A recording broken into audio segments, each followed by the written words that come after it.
उद्धव सेना ही फशीव सेना आहे हे पुन्हा एकदा सिद्ध झालं।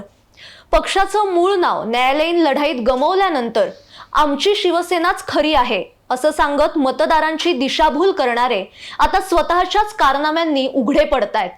स्वतःच्या पायावर कुऱ्हाड मारून घेणं काय असतं हे उद्धव सेनेकडून शिकावं। आम्ही हिंदुत्वाशी फारकत घेतलेली नाही हे बोंबलून बोंबलून सांगणारे उद्धव ठाकरे हिंदुत्वाच्या मुद्द्यापासून किती दूर गेलेत हे दाखवणारी एक घटना नुकतीच घडली आणि त्यांना मानणाऱ्या पारंपरिक मतदारांच्या मनात त्यांच्या भूमिकेमुळे संशय कल्लोळ निर्माण झाला। एकेकाळी मलंगडाच्या संदर्भात आंदोलन उभारणाऱ्यांचेच हे वारसदार आहेत का अशी शंका यावी असं उद्धव सेनेच्या खासदारांचं वागणं आहे। आता नेमकं प्रकरण काय आहे हेच आजच्या भागातून आपण जाणून घेणार आहोत। नमस्कार, मी बागेश्री पारनेरकर आणि आपण पाहत आहात डिजिटल विवेक। मद्रास उच्च न्यायालयाचे न्यायमूर्ती जी.आर. स्वामीनाथन यांना पदावरून हटवण्यासाठी त्यांच्या विरोधात महाभियोग चालवण्यासाठी काँग्रेससह इंडी आघाडीचे नेते एकवटलेत। न्यायमूर्ती स्वामीनाथन यांच्या घरी नोटांची बंडलं सापडली आहेत का? त्यांनी काही भ्रष्टाचार केलाय का किंवा पैसे घेऊन एखाद्या खटल्याचा निकाल दिलाय का? तर या सगळ्या प्रश्नांची उत्तरं आहेत नाही। मग न्यायमूर्ती स्वामीनाथन यांचा गुन्हा काय? तर सत्याची बाजू असलेल्या हिंदूंच्या बाजूने निकाल देणं हा त्यांचा गुन्हा। तमिळनाडूतील मदुराई जिल्ह्यामध्ये पुरातन असं सुब्रमण्यम मंदिर आहे आणि इथल्या मंदिरामध्ये कार्तिक स्वामींचा वास आहे अशी तमिळ लोकांची पूर्वापार श्रद्धा आहे। कार्तिकेय दीपम उत्सवाच्या वेळी इथल्या टेकडीवर असलेल्या दीपस्तंभावर दिवा लावायची एक परंपरा आहे। पण साधारणपणे 13व्या शतकात एका सुफी संताने त्या भागामध्ये दर्गा बांधला आणि कालांतराने हिंदू मुस्लिमांमध्ये वाद सुरू झाला। मग त्यानंतर 1920 साली हे प्रकरण न्यायालयात गेलं। तेव्हा निकाल लागेपर्यंत या टेकडीवर असलेल्या दीपस्तंभावर कार्तिक पौर्णिमेला ज्योत पेटवायला न्यायालयाने स्थगिती दिली। आता 105 वर्ष उलटली तरी निकाल अद्याप लागायचा आहे। या परिसरात त्या दर्ग्यापेक्षाही जुना दीपस्तंभ हा मंदिराच्या बाहेर आहे आणि त्याचं जुनेपण हे कोणालाही कळण्याजोगं आणि सिद्ध होण्याजोगं आहे। आता मंदिरात नाही तर दीपस्तंभावर तरी दिवे लावायला परवानगी मिळावी यासाठी तिथले काही लोक हे मद्रास उच्च न्यायालयात गेले आणि हे प्रकरण उच्च न्यायालयाच्या मदुराई खंडपीठाचे न्यायमूर्ती जी.आर. स्वामीनाथन यांच्या पुढे सुनावणीसाठी आलं। स्वामीनाथन हे स्पष्ट वक्ते आणि कर्तव्यनिष्ठ न्यायमूर्ती म्हणून ओळखले जातात। तथ्यांवर आधारित तर्कशुद्ध निकाल देत न्यायाधीशांनी हिंदू भाविकांना मंदिरात दिवा लावायची परवानगी दिली।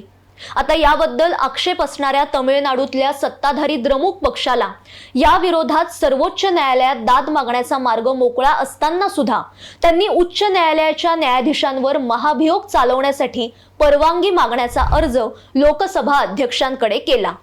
9 डिसेंबरला द्रमुक बरोबर इंडी आघाडीतले धर्मांध मुस्लिमांचं लांगुल चालन करण्यात उभी हयात घालवलेली काँग्रेस, शरद पवारांच्या राष्ट्रवादीचा खासदारांचा गट, आरजेडी हे तर होतेच, पण उबाठाचे खासदार सुद्धा होते। आता बाकी पक्षांकडून तशी वेगळी अपेक्षा नाही कारण ते सगळे हिंदू द्वेषी आहेतच, पण उबाठाने सुद्धा हिंदुत्वाच्या विरोधात भूमिका घ्यावी। थोडक्यात काय तर त्यांचे खरे रंग बाहेर आले। आता या सगळ्यांची मागणी काय तर न्यायमूर्ती जी.आर. स्वामीनाथन यांच्या विरोधात महाभियोग चालवून त्यांची हकालपट्टी करावी। कशासाठी तर हिंदू भाविकांना टेकडीवरील दीपस्तंभावर दिवा लावायची न्याय परवानगी दिली यासाठी। बापरे, या सगळ्या लोकांच्या हातात जर आपल्या देशाची सत्ता गेली तर काय होईल याचा विचार न केलेलाच बरा।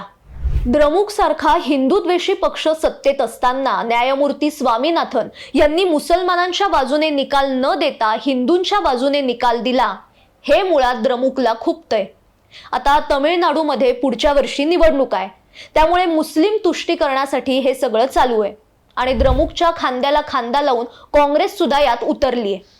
याच इंडी आघाडीतल्या पक्षांनी यापूर्वी राज्यसभेत माजी सरन्यायाधीश न्यायमूर्ती रंजन गोगोई यांच्या शपथविधी सोहळ्यावर बहिष्कार टाकला होता।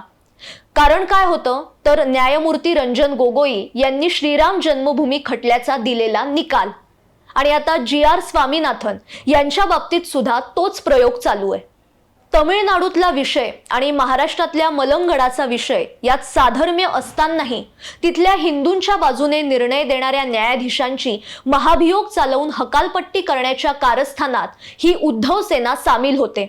अशा वेळी महाराष्ट्रात आनंद दिघे यांच्या नेतृत्वाखाली मलंगडावरील हिंदूंच्या शिवमंदिरासाठी आंदोलन करणाऱ्या शिवसैनिकांचं सळसळतं रक्त या फशीव सेनेत आहे का, असा प्रश्न निर्माण होतो। जेव्हा गरज वाटेल तेव्हा हिंदूंचं कार्ड खेळायचं आणि इतर वेळी मुस्लिमांचं लांगुलचालन करायचं असा निर्लज्ज खेळ उद्धव सेनेने चालवलाय। असा नेभळट पक्ष हिंदूंचा तारणहार कधीच नसेल हे त्यांच्या उरल्या सुरल्या कार्यकर्त्यांनी आणि त्यांना मानणाऱ्या मतदारांनी लक्षात घ्यावं आणि अशा लबाड स्वार्थी पक्षापासून दूर राहावं आणि त्या पक्षाला सत्तेपासून दूर ठेवावं। ही काळाची गरज आहे। आजच्या भागात इथेच थांबते, पण याविषयी तुम्हाला काय वाटतं ते कमेंट्स मधनं नक्की कळवा आणि अशाच महत्त्वाच्या विषयांसह आपण सातत्याने भेटणार आहोत। त्यासाठी साप्ताहिक विवेकच्या YouTube चॅनलला आजच सबस्क्राइब करा। धन्यवाद।